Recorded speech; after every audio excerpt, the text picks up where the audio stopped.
guys, welcome out to another episode of According to Kaz Queen. And as always, I am Kaz. And I'm Queen. And these are conversations that happen between a husband and wife in the privacy of our own home that we bring to you guys, sometimes to make you laugh, sometimes to make you think, but to always be introspective. We want to open up the lines of communication between husbands and wives, men and women, friends and lovers, all of that good stuff. You know what's happening.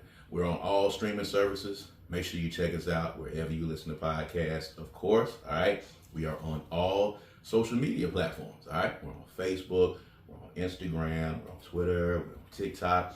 Make sure that you're following us there. You know, whatever it is, /Kaz and Queen. Check us out there. And of course, we are on YouTube. All right. It's youtube.com/Brad Kamikaze Franklin. That's youtube.com/Brad Kamikaze Franklin. You should see it up on the screen right now, inching up closer to 1,000 subscribers, slowly but surely. This is brought to you by the Kundi Collective. All right, www.kundicollective.com. Got on one of the shirts right now because I'm representing the Korea, Jacktown, my hometown, inspired by one Fifth Child, hip hop artist here in Jackson, Mississippi. You can get this right now at www.kundicollective.com. Going to always rep. And of course, if you have any questions or if you have something that you want us to talk about on this podcast, kazandqueen@gmail.com. It's kazandqueen@gmail.com. Hit us up. You got a marriage question, relationship question, you want to get our opinions or our thoughts on something that's going on, hit us up and we'd be glad to do that. Have you got yourself adjusted over there yet?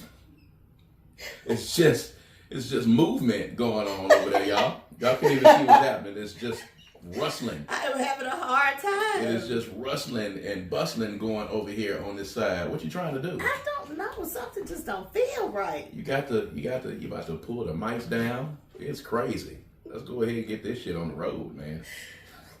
At any rate, it's a lot of stuff going on this week, man. But I know you particularly want to talk about something that we wanted to present to you guys. If you're watching it, we want y'all to make sure that y'all get in the comments because we want y'all's thoughts. We want y'all's opinions on it. You asked the question when we were watching the Bob Marley movie. By the way, we're going to talk about that and a couple of other things extensively. But you asked the question about which path you would rather take in life. I want you to, give that question again because you said it so eloquently. But I want to talk about that a little bit because I think that's important, especially after watching that movie. So my question was, would you prefer to live a life of peace and happiness and joy and riches, ease, per se, just kind of flow through life, easy breezy, and not have an impact, not touch people, not change things, not stamp the world? Right. Or would you rather stamp the world and struggle? And that is a very powerful question. It's something that I told you that I struggle with myself.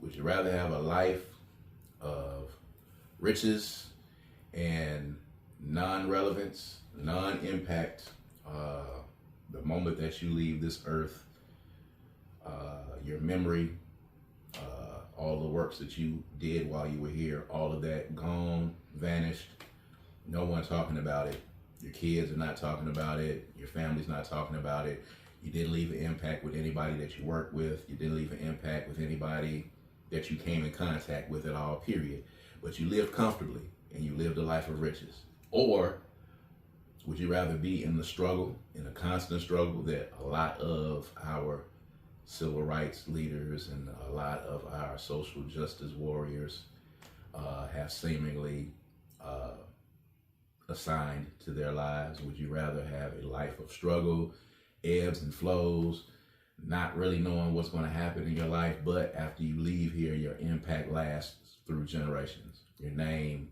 goes on past generations, things that you have created, things that you have put together, your impact lasts and your name lasts, and you leave this earth in a better place than when you found it, revered down through generations. So I know when we talked about this on last night, but I want to get your thoughts on it. I think it's one of those things that throughout life, you're going to probably have, as you have different versions of yourself, you may find that you have different answers to this question depending on what season you're in. As we are getting to the time in our lives where there are more days behind us than in front of us, I think the perspective is just a tad bit different for me. But it's important for me to have my name mean something. I think of that when I think about Greek mythology, like that was a driving force for most of the heroes. They wanted to have a legacy. They wanted their name to live on and on and on and on. And so, I think that's important to me. I think it's important mostly because I am a female child of a father who has transitioned. So the Spencer name, I don't have that name. I didn't keep Spencer. I became a Franklin. So I have to make Spencer be a part of me as a Franklin. So that's really significant to me. Plus, I think there's something to be said for the ebbs and flows. If your life is really easy and you're not, and you don't find trials and tribulation at any point, how much growth can be in that? Because the blessings come from the lessons. So it's kind of like you can have the ebbs and flows. I mean, you can have it easy, breezy. I don't know how significant that existence would be for me. Right.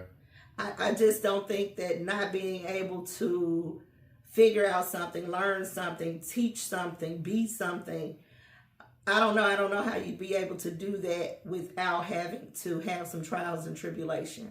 It just seems like it'll just be real even. Blah. Blah.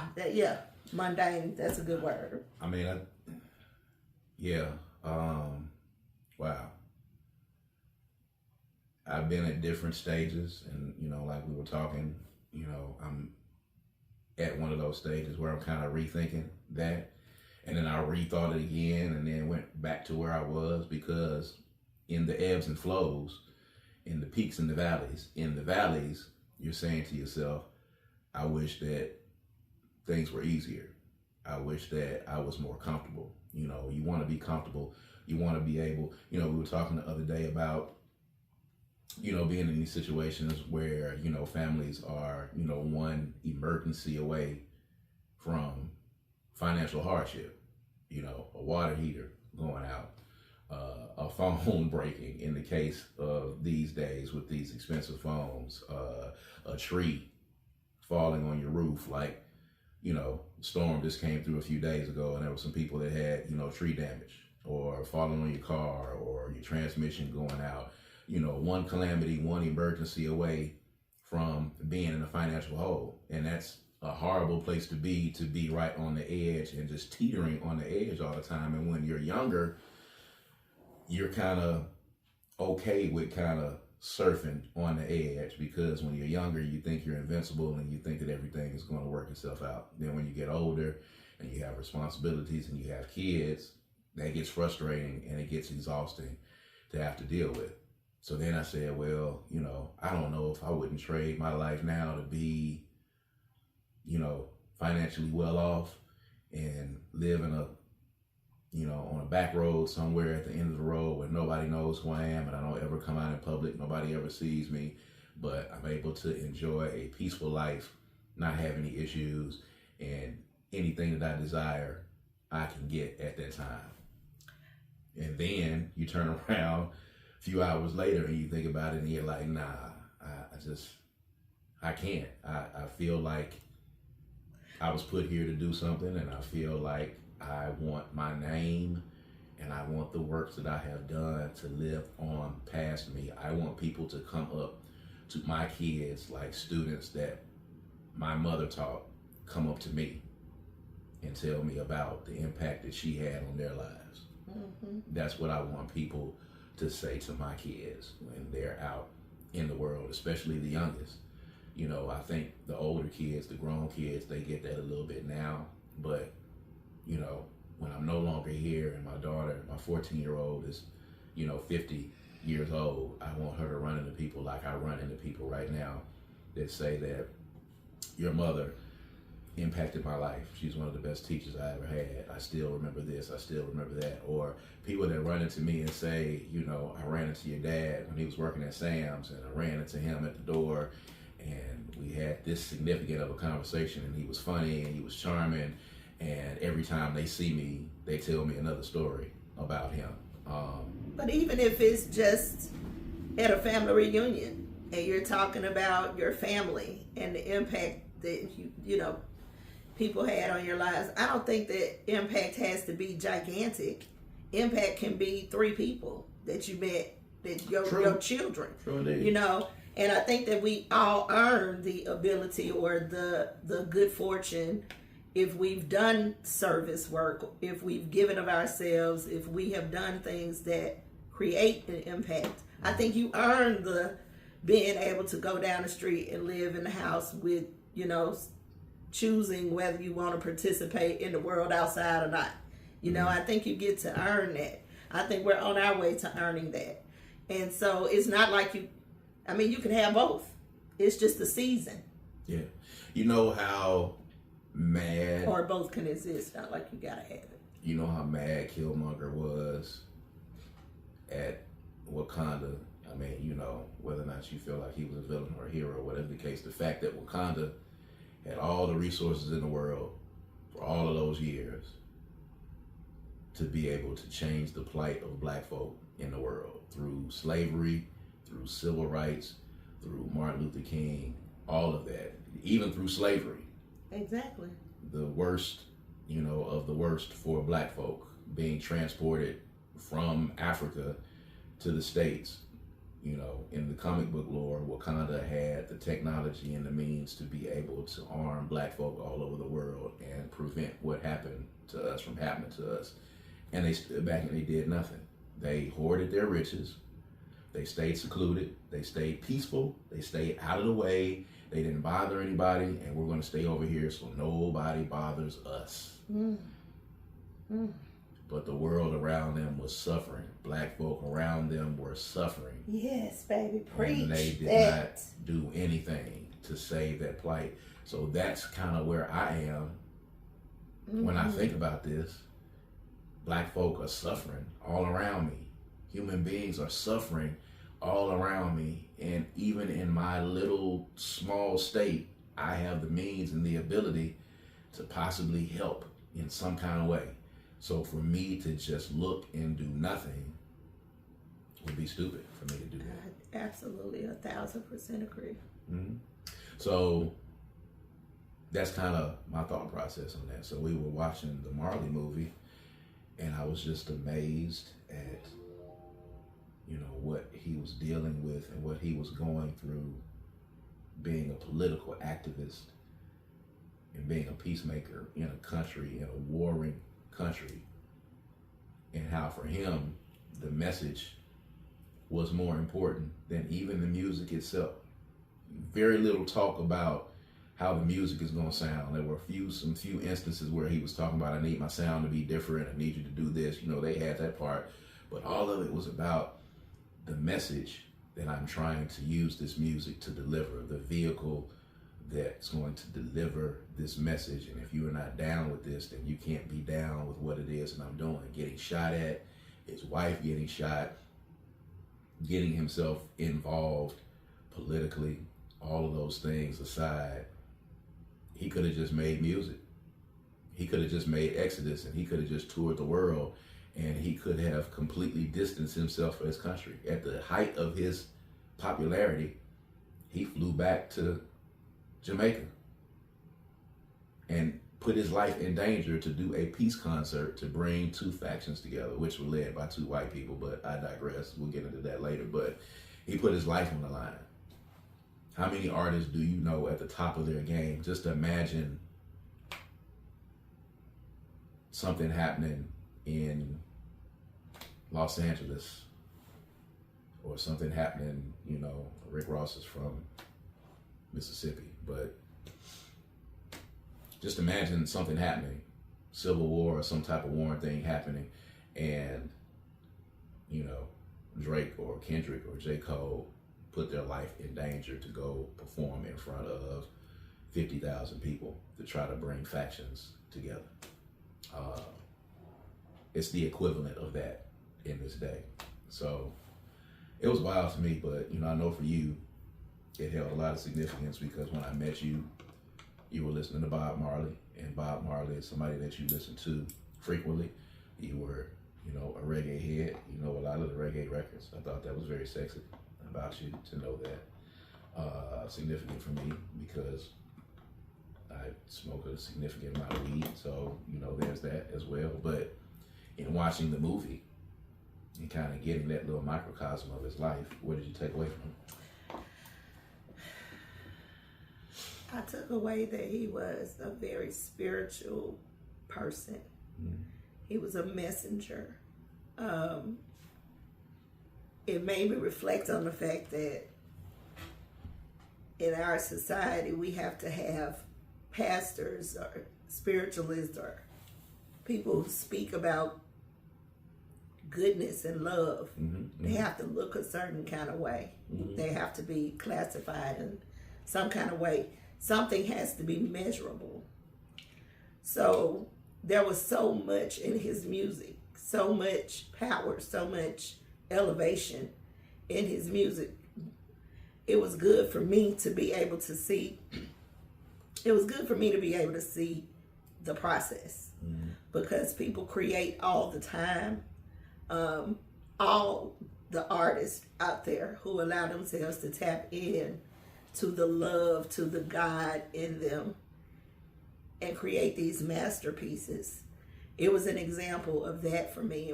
It was encouraging for me because you don't have to look a certain kind of way to let God use you, to surrender to God's will and purpose over your life. Mm-hmm. So it really meant a lot to me to see that because I've always had a connection to him, but I didn't know as much about his story as I thought I did. Right. So it was good to see other parts of the story. Mm-hmm. In addition to that, he was my dad's favorite artist. So he listened to him all the time. Mm-hmm. So it was an emotional thing for me watching it because I felt and asked my daddy to come and watch the movie with us. And there were moments where I was over there like trying not to cry because every song just was pouring down memories from my childhood. Mm-hmm. So, but I cut it off because I didn't want you to have to deal with me dealing with that. Mm-hmm. But I don't even know if the movie was so good or if it was so amazing. I don't know. I plan to watch it again because the first time, I don't know that the movie was even really about him so much as it was about my daddy for me. Mm-hmm. So I plan to watch it again, but I found, that the creativity, the tapping into his soul, the fact that all the musicians had to live with him because he never knew when he was going to be inspired to write something. Yeah. That's magical to me. The good ones do that though. There's no way that you can miss when you're there. You know what I mean? Yeah, you can get up and you can create at any time. That's the amazing part about art. And there are some artists who do that in this day and age, especially when there's some bands. Especially it's the thing about bands, indie bands, as they start off, they spend a lot of time together, and a lot of times they're living in the same house, or the drummer's sleeping on the guitarist's couch, or whatever the case is. And you can get up and you can practice on licks, and you can come up with different phrases and all kinds of things. That spontaneity and the creativity is what the great ones are able to do. And not everybody's able to do that. It's something that I've always wished that I was able to do, but I gotta wait, to get with a producer for us to mesh, to get together and see if the song fits, or I gotta wait before I can go in and lay the lyrics down. It would be great if I was able to create the music and the template for whatever it is I wanted to do in-house, or have them to live with me. If you made beats, if you were a producer and we had the equipment to be able to do it, we could wake up and roll over at 2 a.m. and jot something down and come up with something, because that's when a lot of the great ideas come. So it was amazing, to kind of watch that. I do have a question though, because see this a lot. A lot of the great men that, have passed on or were very politically astute or stood for something along the lines. I just say the civil rights leaders, whether they be foreign or domestic, what was their deal with having so many women? All of them were womenizers for the most part. And even now these days, of course, whether you want to admit to it or not, Martin Luther King did his thing. And I think everybody knew they were celebrities. They might have been a different type or involved in a different industry, but they were still celebrities. Celebrities get ass.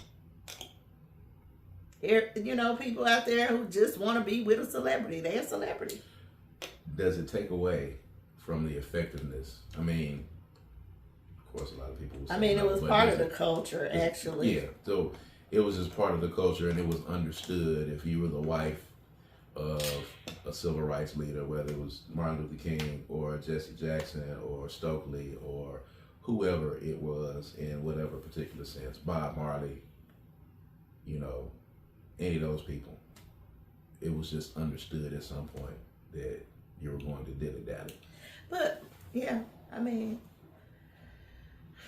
Rastafarians may not even feel like they may be, not really into monogamy. I don't know. I'm not sure. Don't quote me on that. But I know that, they liken themselves to a lot of ancient traditions. So. Getting ass. Getting ass.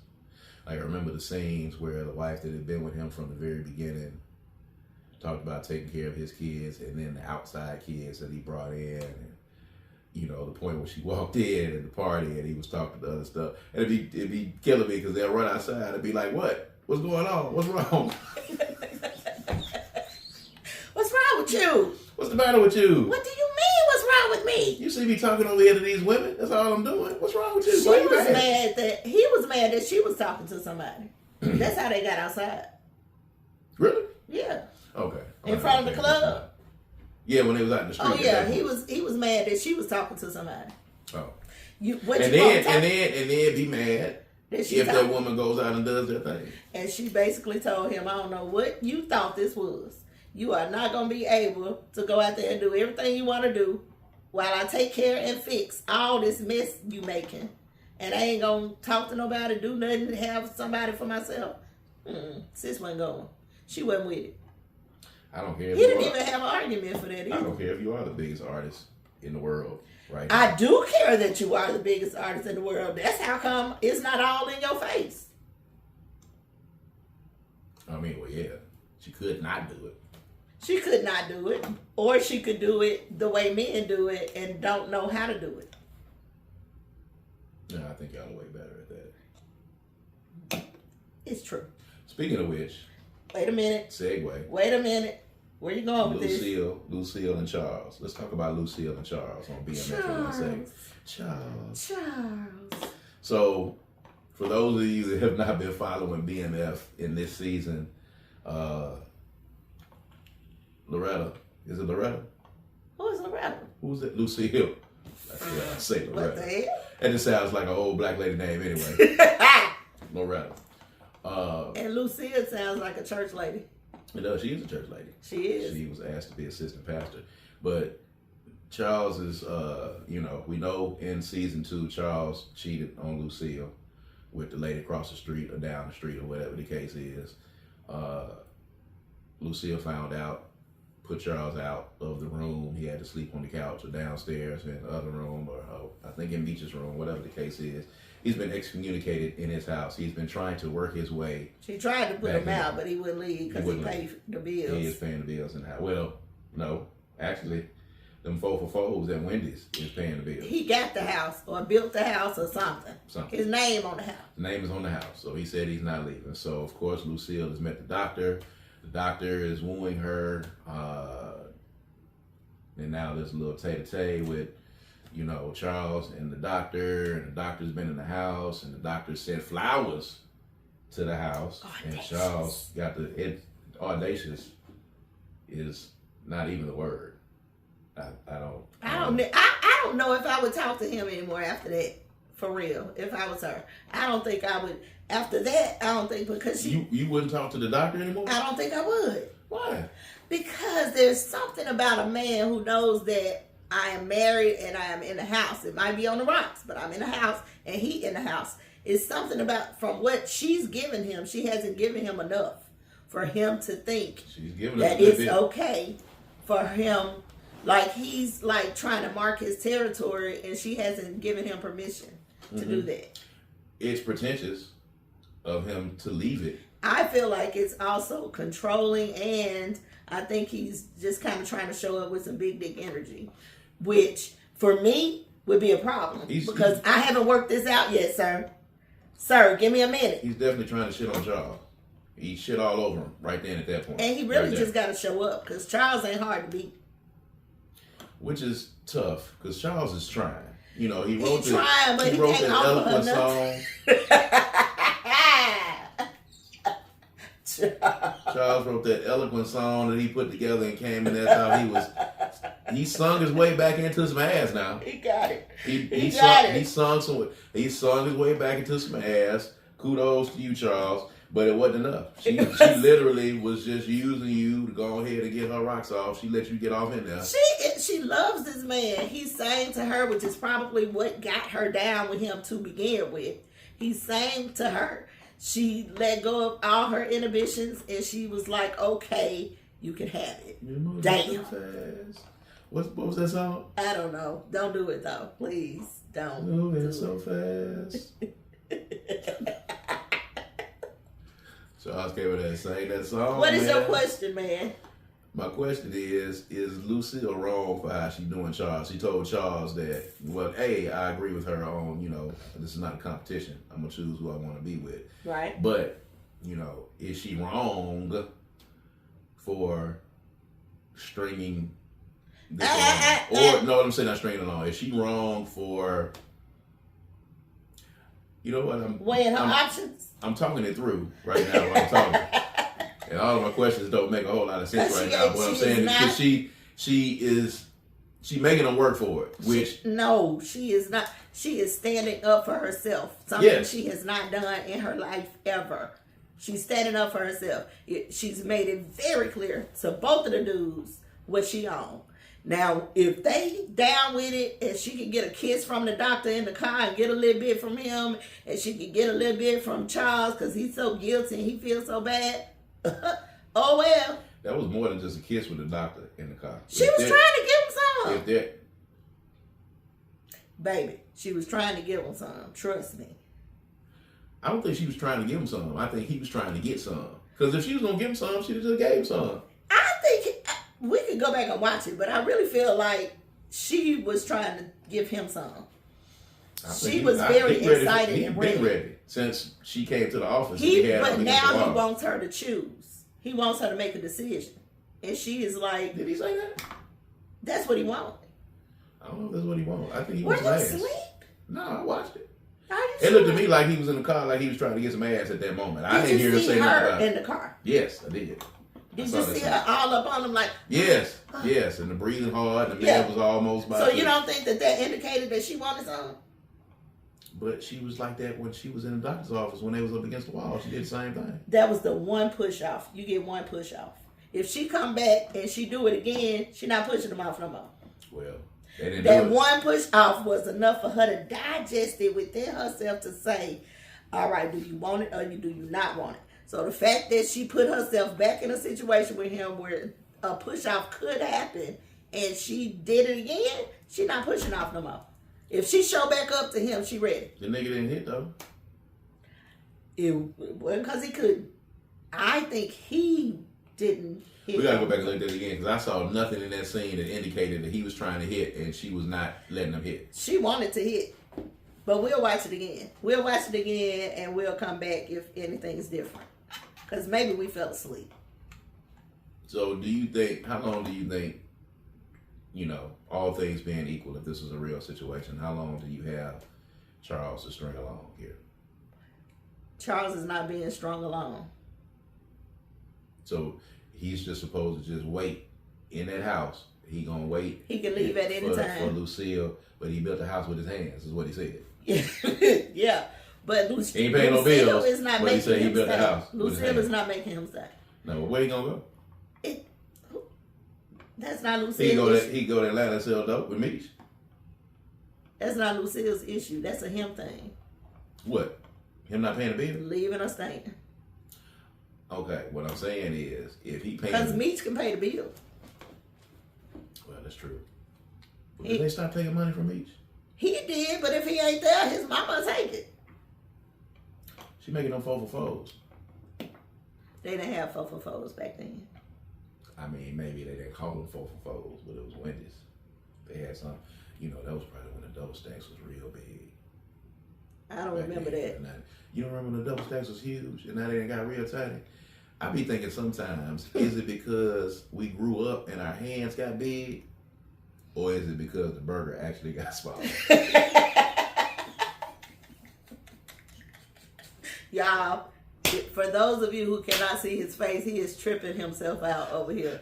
As he speaks, it's clicking in his head at the same time. Listen, this man. is probably stupid. I shouldn't say this. This is not stupid. This is a legitimate question. He's committed. You know when you were little and you got a Big Mac? You gonna repeat it? You no, repeating listen. it? Listen, I'm saying this is a legitimate ass question. Okay, go. When you were little and you went to McDonald's and you got a Big Mac, that shit was big in your hands. What? I didn't eat Big Macs. What did you eat? Quarter pounder? I didn't eat McDonald's. I had a mama that took me home. She said we got McDonald's at home? Yes. Yeah. I got it occasionally too. We never got McDonald's. Never got McDonald's? No, ever. My mama made burgers, and it wasn't the ones with the onions in it, but it wasn't no buns. We had regular bread, and you got cheese. You had options. You got cheese, or you got ketchup, or you got mayo, and whatever. Listen, let me tell you. Actually, now, mustard. that's even better than McDonald's. I'll take that any day as a grown-up. I'll take that burger at the house on the bread. Well, especially if you make it, because you make magnificent burgers. I do. My burgers are the bomb. They are. Back to what I'm saying. Okay, go. When I got the Big Mac used to be big in my hand. He went back to that. Now I can take a Big Mac and I can just hold it in one hand. I don't eat red meat, but I'm just saying now. You got big. My hands got bigger. Yeah. So, but some people are saying that they actually shrunk. Besides, you done seen the cheeseburgers that you done got from It could be both. The double cheeseburger you get from Burger King. You see how small that thing is? They done shrunk it. I mean, yeah. Maybe. Possibly. Maybe we grew. I don't know. Maybe a little kid gets the double cheeseburger. Maybe they're like, wow. I'll be honest with you. This is not really. I don't care.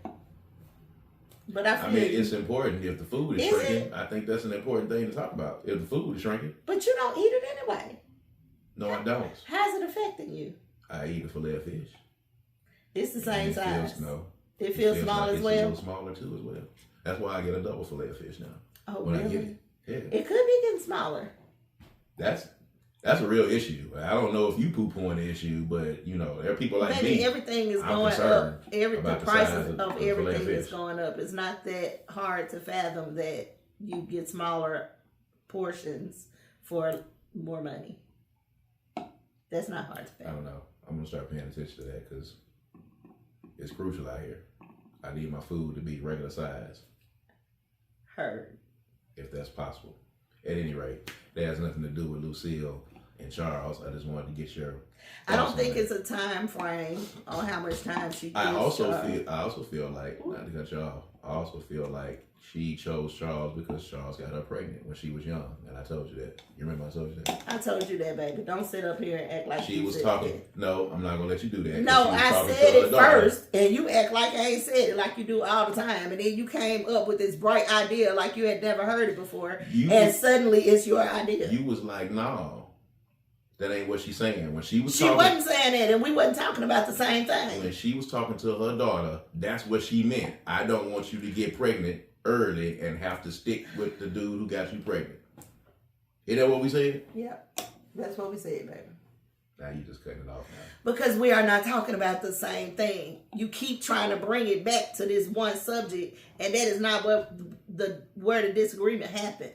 The disagreement happened someplace else.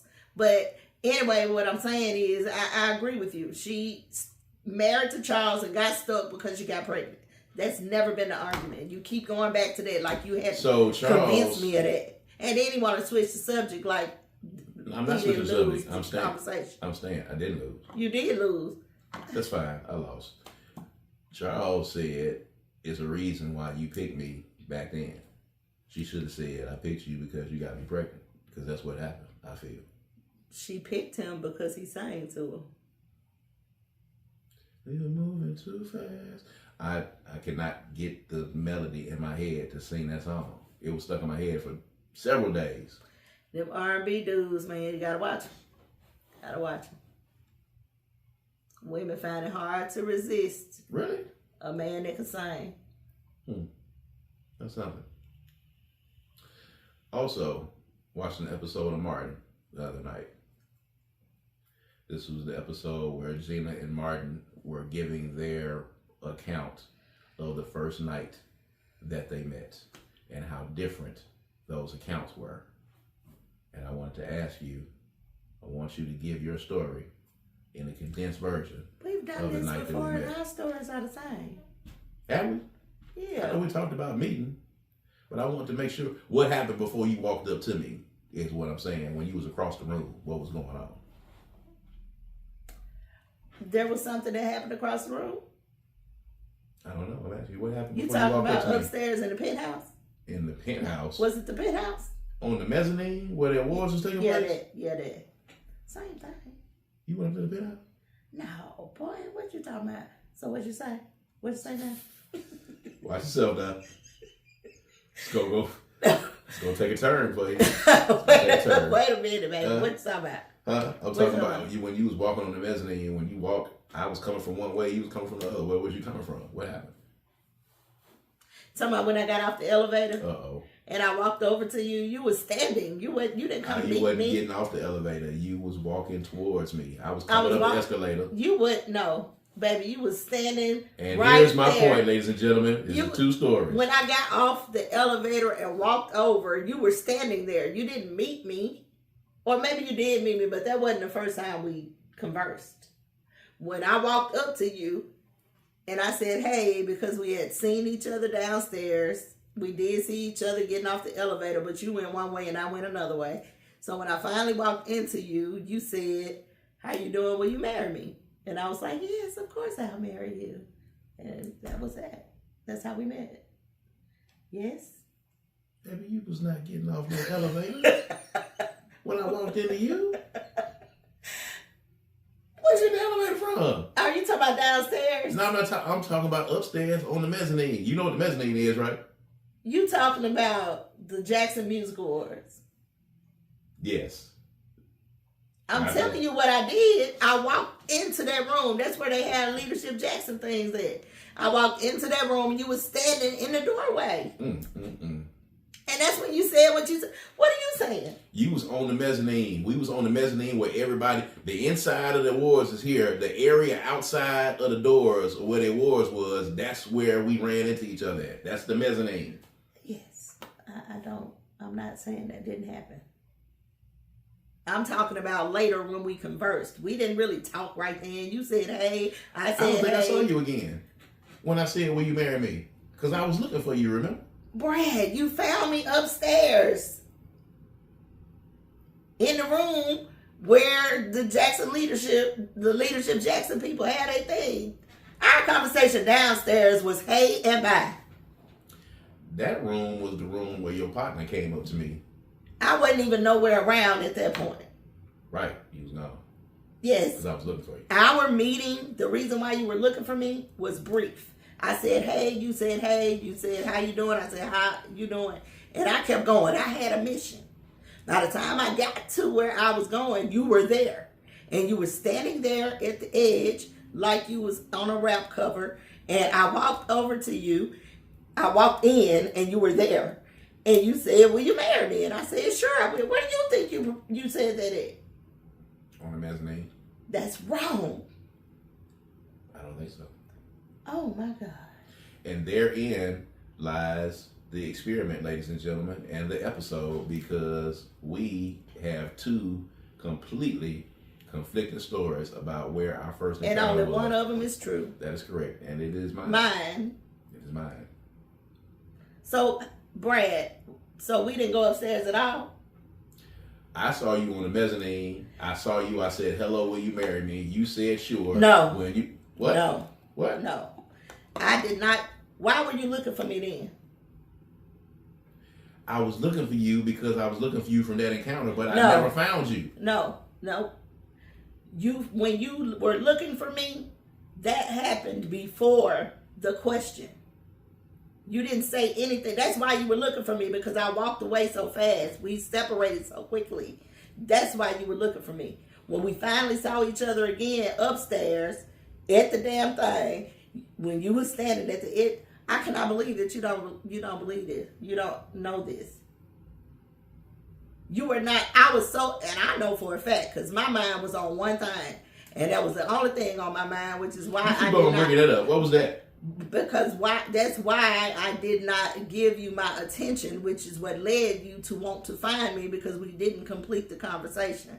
And when you did see me again, the first thing out of your mouth was what I said it was. You're not going. You should stop, because you are just alleviating a whole part of the whole story, like it didn't even happen. The looking for me, finding me just walking into you, that's what makes the story magical. Yes. We agree on that one part where I said, "Will you marry me?" And you said, "Sure." We agree that happened at some point in the night. We differ on where that conversation took place. Is this over? This part of the conversation is over, if that's what you got as your explanation of what happened.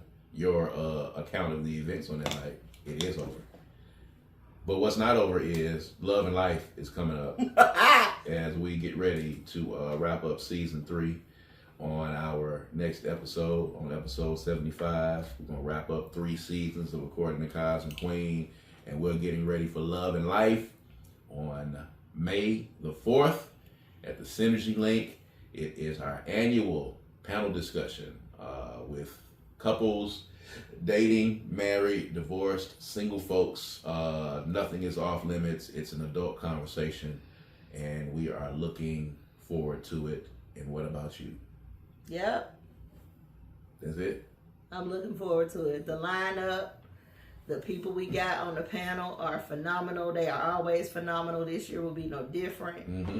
We tell them up front, you got to be candid. That's it right. might be somebody in the audience that needs to hear what you got to say, or it might be somebody who can lend to whatever situation you're going through. So we are very serious about having the conversation be real and having the conversation be light and, enjoyable, but also informative and encouraging. So we will figure out, if you got an issue, we'll figure out how to fix that issue right there and there. So come on out. Maybe not right on the spot. But we'll have people who have been. We've always had somebody in the audience who has been through it or who can speak to it, and it'll give you some perspective. There it is. So make sure you check out Love and Life, May the 4th, Jackson, Mississippi, Synergy Link building. It is the 12th installment of our annual panel discussion. It's always a good time, always a great conversation. All right, so Grown-ups, no kids allowed. No kids allowed. There it is. So with that being said, I am Kaz. And I'm Queen. And this is According to Kaz Queen, and we're going to holler at you guys next time. Peace and power. Peace.